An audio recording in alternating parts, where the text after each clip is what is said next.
नमस्कार मित्रों, एक बार फिर आपका स्वागत है कृष्णा वाणी चैनल पर। मित्रों, वह कहावत तो सुना ही होगा कि समय बड़ा बलवान होता है।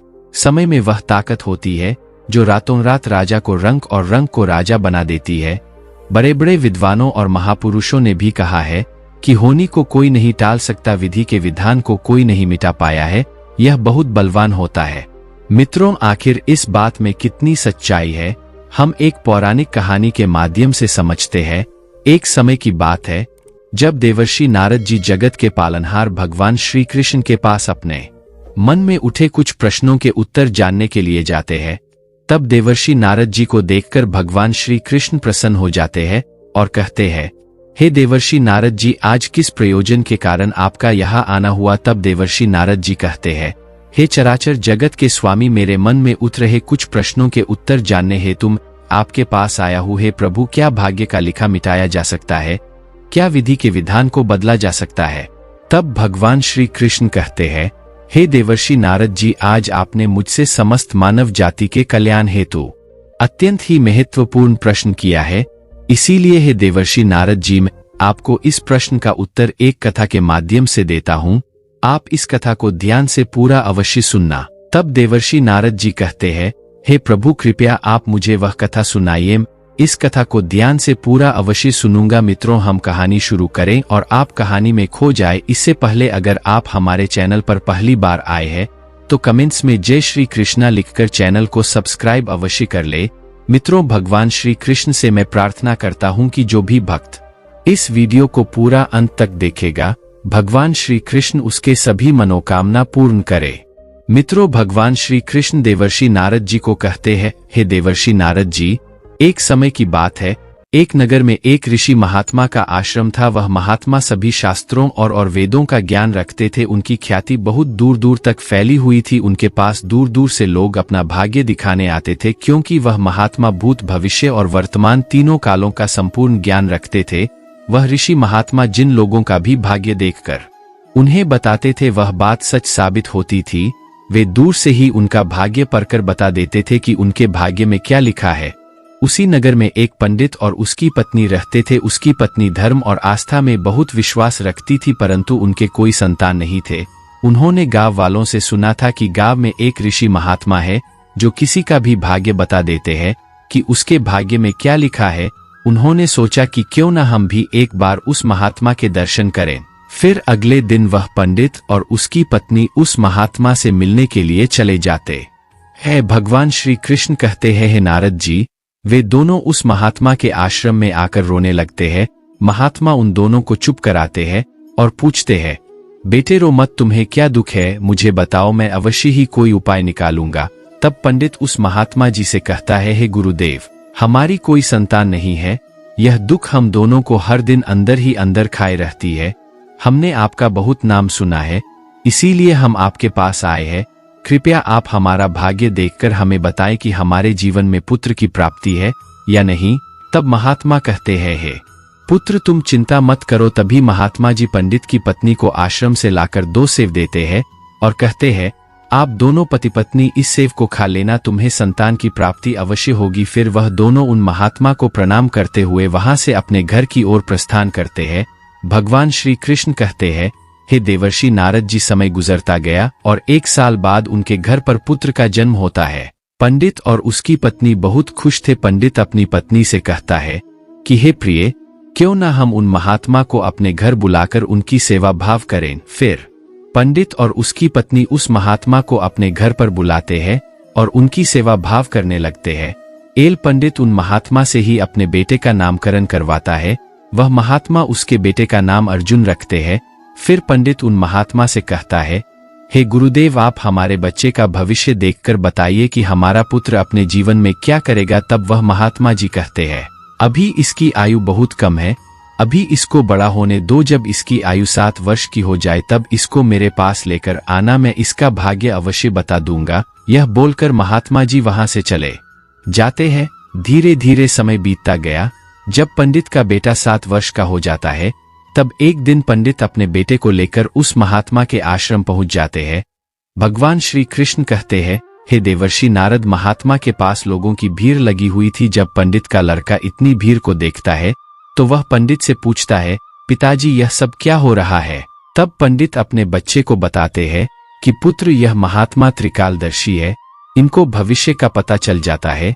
तब वह लड़का उन महात्मा के पास जाता है और अपना भविष्य देखने की जिद करने लगता है। बच्चे की जिद देखकर वह महात्मा उससे कहते हैं, ठीक है बेटा, मैं तुम्हारा भाग्य देखता हूं, तुम मेरे सामने आकर बैठ जाओ। महात्मा की बात सुनकर वह बालक उनके सामने बैठ जाता है। फिर महात्मा उस पंडित के पुत्र का भाग्य देखने लगते हैं। महात्मा ने अपने ग्रंथ को खोलकर पंडित के पुत्र का मस्तक देखा। उन्होंने देखा कि पंडित के पुत्र का विवाह एक नीच कुल की कन्या के साथ होना लिखा है।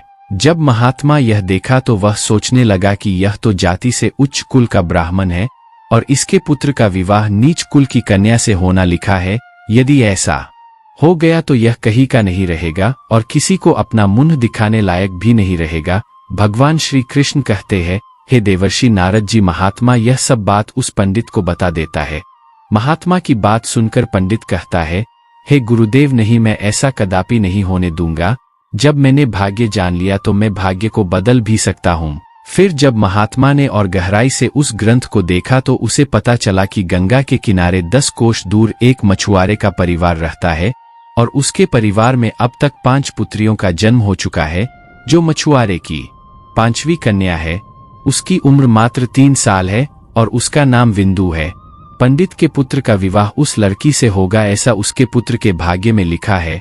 महात्मा जी पंडित को यह सारी बात बताते हैं तो पंडित सोचने लगता है, मैं अपने पुत्र के भाग्य को जरूर बदलूंगा। अब जब मैंने अपने पुत्र के भाग्य को जान ही लिया है तो मैं इसके भाग्य को बदल भी सकता हूँ। भगवान श्री कृष्ण कहते हैं, हे देवर्षि नारद, इतना सोचकर वह पंडित कहता है, हे महात्मा जी, आज मैं भी देखता हूँ कि भाग्य बड़ा है या मैं।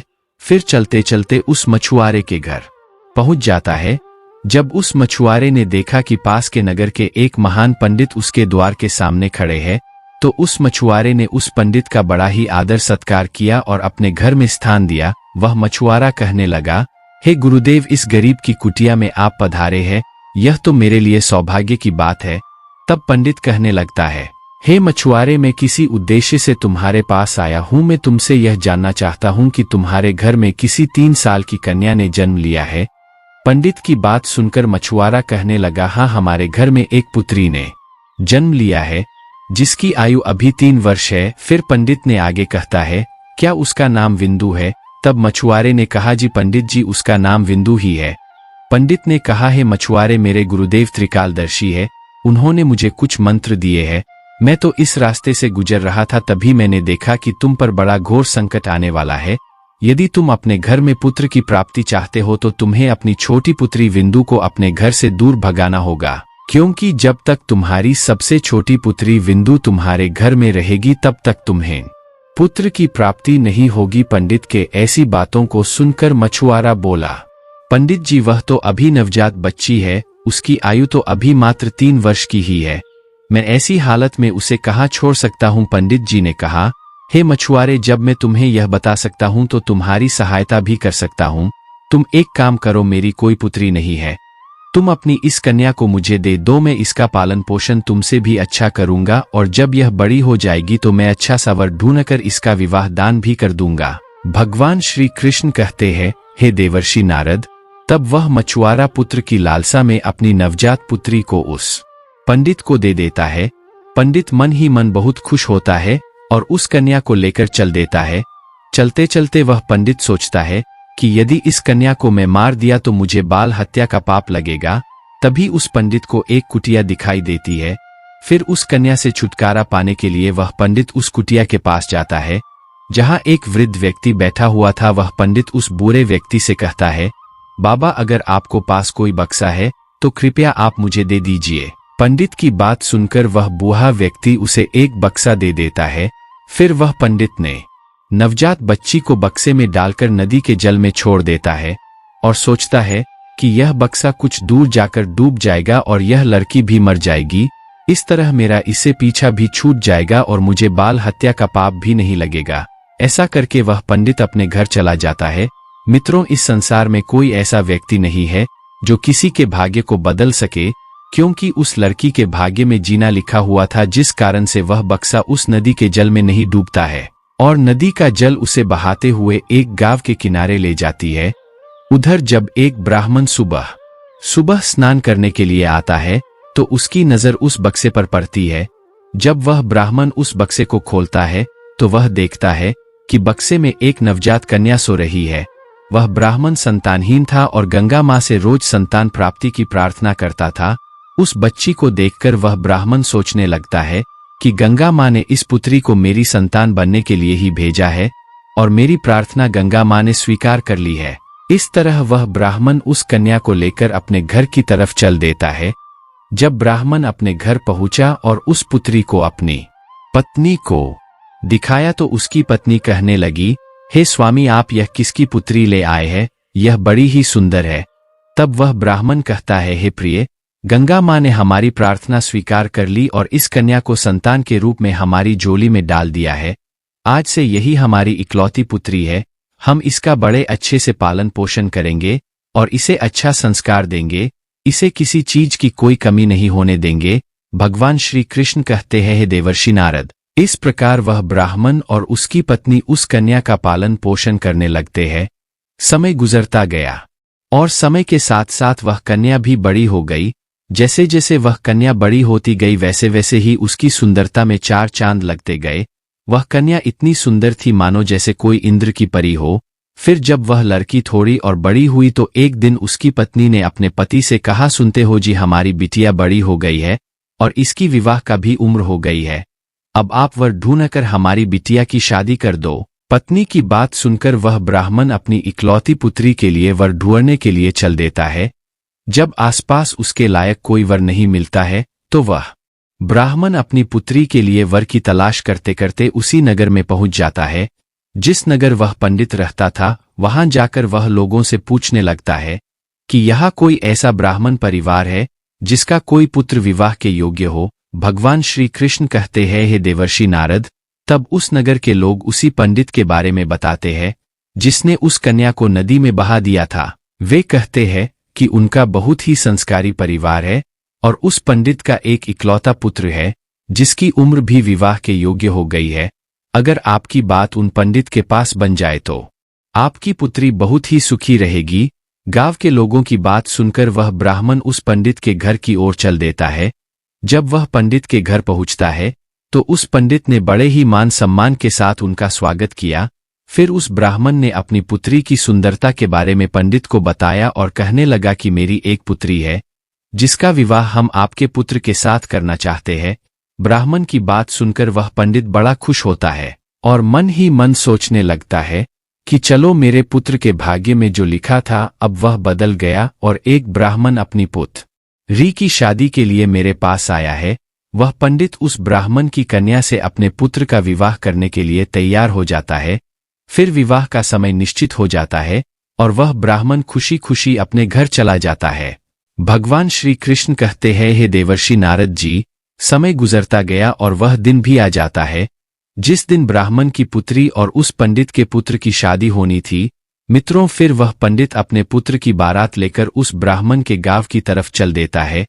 वह पंडित रास्ते में सोचता जा रहा था कि मैंने अपने पुत्र का भाग्य बदल दिया जो उस महात्मा ने कहा था, लेकिन पंडित को पता नहीं था कि विधाता का लिखा कोई नहीं मिटा सकता। विधाता ने जो लिख दिया है वह होकर रहेगा, उसे कोई नहीं टाल सकता, फिर चाहे कोई कितना भी प्रयास कर ले, लेकिन भाग्य का लिखा नहीं मिटा सकता।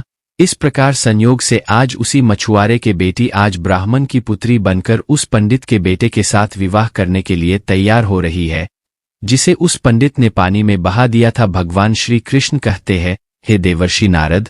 फिर उस लड़की का विवाह उस पंडित के बेटे के साथ हो जाता है और वह कन्या पंडित के घर में आ जाती है।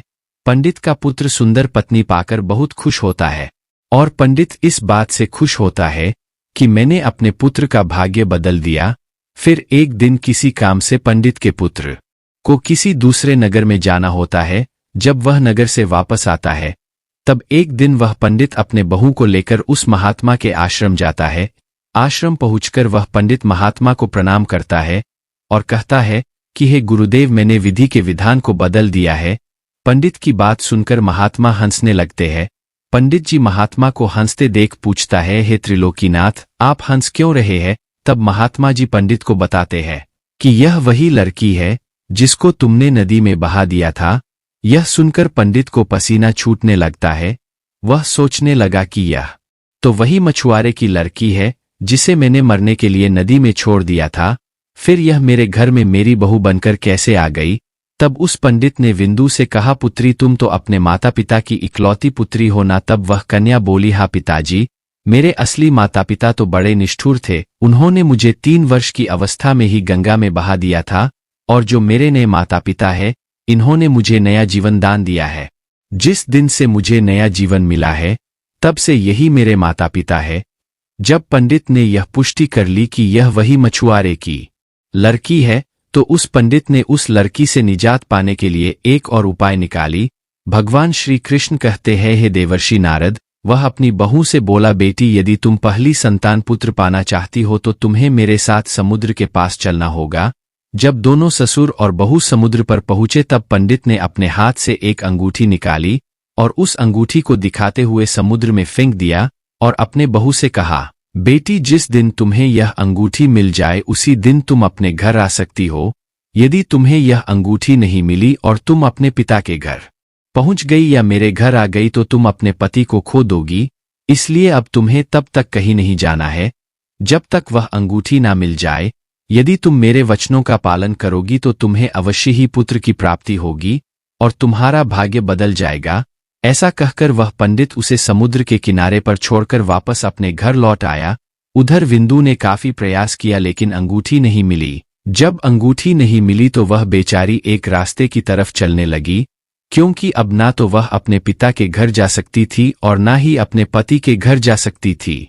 भगवान श्री कृष्ण कहते हैं, हे देवर्षि नारद, फिर चलते चलते जब वह आगे गई तो सामने से उसे एक राजपूताना परिवार आता हुआ दिखाई दिया जो अपने गांव की तरफ जा रहा था। जब उस राजपूत परिवार ने उस लड़की को देखा तो वे कहने लगा, अरे बेटी, इस जंगल में तुम अकेली क्या कर रही हो? यहाँ तो बहुत ही खतरनाक विषैले जानवर रहते हैं।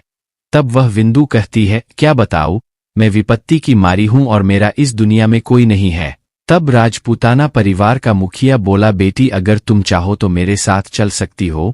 जब विंदु ने यह सुना तो वह थम गई, उनके साथ चलने के लिए राजी हो गई। इस प्रकार विंदु को राजपूत परिवार ने अपने घर पर खाना बनाने के लिए रख लिया। उस राजपूत परिवार का जो मुखिया था वह उस पंडित का बहुत ही घनिष्ठ मित्र था। उधर जब पंडित का लड़का अपने घर आया और उसने अपने पिताजी से विंदु के बारे में पूछा तो पंडित जी ने झूठी कहानी सुना दी कि गंगा में स्नान करते समय तुम्हारी पत्नी विंदु डूबकर मर गई। जब पंडित का पुत्र यह सब सुना तो उसे काफी दुख हुआ। उधर राजपूत परिवार जिस गांव में निवास करता था, उस गांव का एक किसान अपनी लड़की का रिश्ता लेकर उसी पंडित के घर पहुंच गया। उस किसान ने पंडित जी से जब अपनी पुत्री के विवाह के लिए प्रस्ताव रखा तो पंडित ने उस किसान से बोला, हम अपने पुत्र के विवाह तुम्हारी पुत्री के साथ तो कर लेंगे, लेकिन विवाह से पहले हम तुम्हारी पुत्री को जरूर देखेंगे और उसके बाद ही विवाह करेंगे। क्योंकि पंडित को डर था कि कहीं उस मछुआरे की वही कन्या फिर से विवाह ना कर ले जो मेरे लड़के के भाग्य में लिखी है। वह किसान उस पंडित की शर्त मान गया और अपने गांव वापस लौट गया। भगवान श्री कृष्ण कहते हैं, हे देवर्षि नारद जी, फिर पंडित अपने पुत्र के लिए लड़की देखने उस किसान के गांव की ओर चल देता है। उधर जो अंगूठी उस पंडित ने समुद्र में फेंकी थी उसे एक मछली निगल गई। एक दिन किसी मछुआरे ने समुद्र में जाल फेंका तो उसे वही मछली मिली जो अंगूठी निगल गई थी। मछुआरा पकड़ी हुई मछली को बेचने के लिए उसी गांव में पहुंच जाता है जहां वह राजपूत परिवार रहता था, क्योंकि उस राजपूत परिवार के मुखिया को मछली खाना बहुत ही पसंद था। इसलिए उस राजपूत ने उस मछुआरे से उस मछली को खरीद लिया और उस मछली को ले जाकर विंदु से कहा, बेटी, यह मछली तुम मेरे लिए पका दो। तब विंदु बोली, जी पिताजी, मैं मछली खाती तो नहीं हूं, लेकिन आपके लिए जरूर पका दूंगी। फिर जब वह मछली को रसोई घर में काटने लगी तो उसके पेट में से वही अंगूठी निकलकर जमीन पर गिर गई। जब विंदु ने उस अंगूठी को देखा तो वह पहचान गई और अंगूठी पाकर वह बहुत खुश हुई। उधर वह पंडित अपने पुत्र को लेकर किसान के गांव में पहुंचा तो वह अपने बेटे से कहने लगा, हे पुत्र, इस गांव में हमारे घनिष्ठ राजपूत मित्र रहते हैं, पहले हम उनके पास चलते हैं। उसके बाद हम तुम्हारे लिए लड़की देखने किसान के घर जाएंगे। पंडित के बेटे ने कहा, ठीक है पिताजी। भगवान श्री कृष्ण कहते हैं, हे देवर्षि नारद जी। फिर वे दोनों उस राजपूत के घर पहुंच जाते हैं। राजपूत ने जब अपने मित्र पंडित को आते हुए देखा तो वह भी बहुत खुश हुआ और उनका आदर सत्कार किया। आदर सत्कार करके उन्हें अपने पास में बिठाया और उसने विंदु को आवाज दी, बेटी हमारे घनिष्ठ मित्र आए हैं, जरा उनके लिए पानी का इंतजाम करो। जब इंदु पानी लेकर आई तो इंदु ने पंडित को देखा। पंडित ने विंदु को देखा तो चौंक गया। जब पंडित के पुत्र ने विंदु को देखा तो वह कहने लगा, पिताजी आपने मुझसे झूठ क्यों बोला कि विंदु मर गई है? मेरी पत्नी तो अभी जिंदा है और यह आप जानते हैं। यह जानते हुए भी आपने मेरा विवाह किसी अन्य लड़की से करने की कैसे सोची? पुत्र के ऐसे बातों को सुनकर वह पंडित दुखी मन से कहता है, हे पुत्र, मैं भटक गया था। मैं विधाता के लिखे भाग्य को बदलने के प्रयास में इतना नीच और गिरा कर्म कर दिया कि कुछ मत पूछो। फिर उसने पूरी सच्चाई सभी को बता दिया और कहा, मुझे अपने ऊपर कुछ ज्यादा ही घमंड हो गया था। जो विधाता के लिखे विधान को मिटाने चला था, मैंने लाख कोशिश की लेकिन हुआ वही जो तेरे भाग्य में लिखा था। यह कहकर उसने अपने बहू से माफी मांगी और आदर सत्कार से उसे वापस घर ले गया। मित्रों, विधि के विधान को कोई टाल नहीं सकता। जो भाग्य में लिखा होगा वही होगा। मित्रों, आशा है कि आज की कथा आपको पसंद आई होगी। अगर वीडियो पसंद आई हो तो वीडियो को लाइक करके चैनल को सब्सक्राइब जरूर करें और वीडियो को अपने प्रियजनों में शेयर अवश्य करें। कहानी को पूरा अंत तक सुनने के लिए धन्यवाद।